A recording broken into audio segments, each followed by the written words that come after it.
Hello, this is D and I'm back with another video. Well, today Intel has paper launched their 8th generation Intel processors. Now, Kaby Lake did not offer a big boost over the 6700K it replaced. In fact, most games it performed the same, with the chip consuming more power and just running much hotter overall.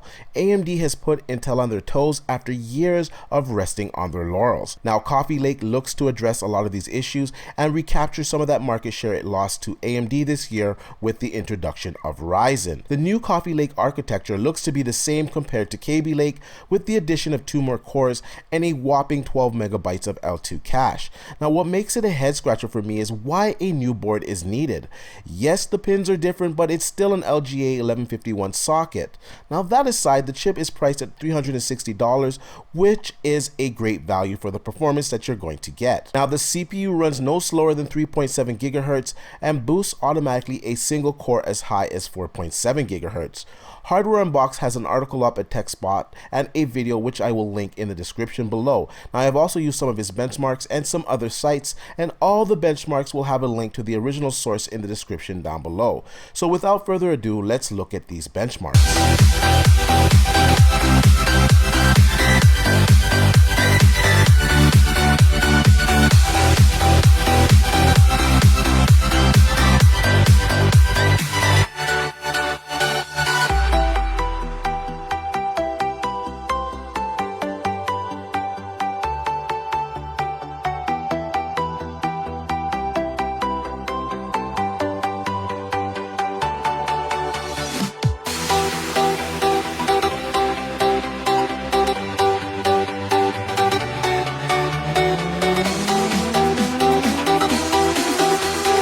Don't try this yourself.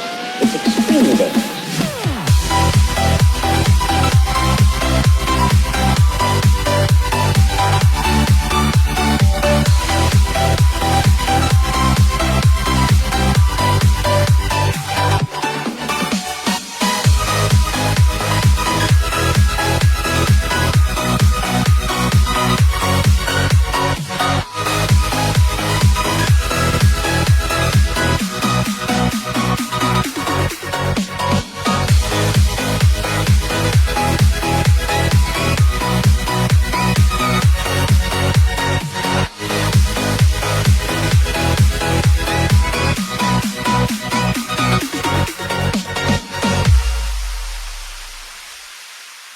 The 8700 performs excellent. It outpaces the 7700K and beats Ryzen in the majority of tests. The improved IPC coupled with the high clocks and the extra 2 cores is too much for Ryzen to handle.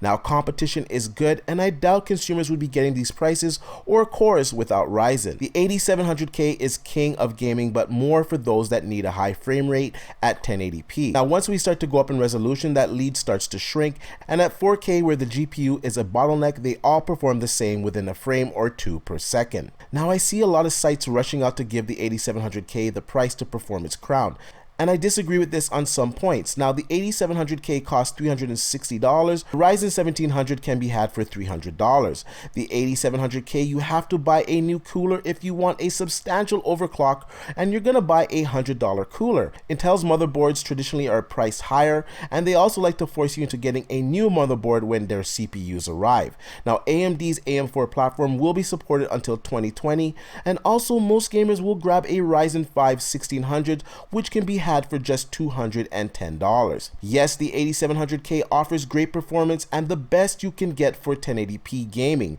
The value is great, seeing how Intel has priced this at $360. But unless you need high frame rates at 1080p, Ryzen 5 1600 offers a better value. However, if you care less about the price, the 8700K offers the best performance you can get for gaming. Now, these processors are going to be very difficult to find, as this is a paper launch. Now, I expect AMD to answer with a further discount on the Ryzen line CPUs, and also the next gen of Ryzen processors drop early in 2018.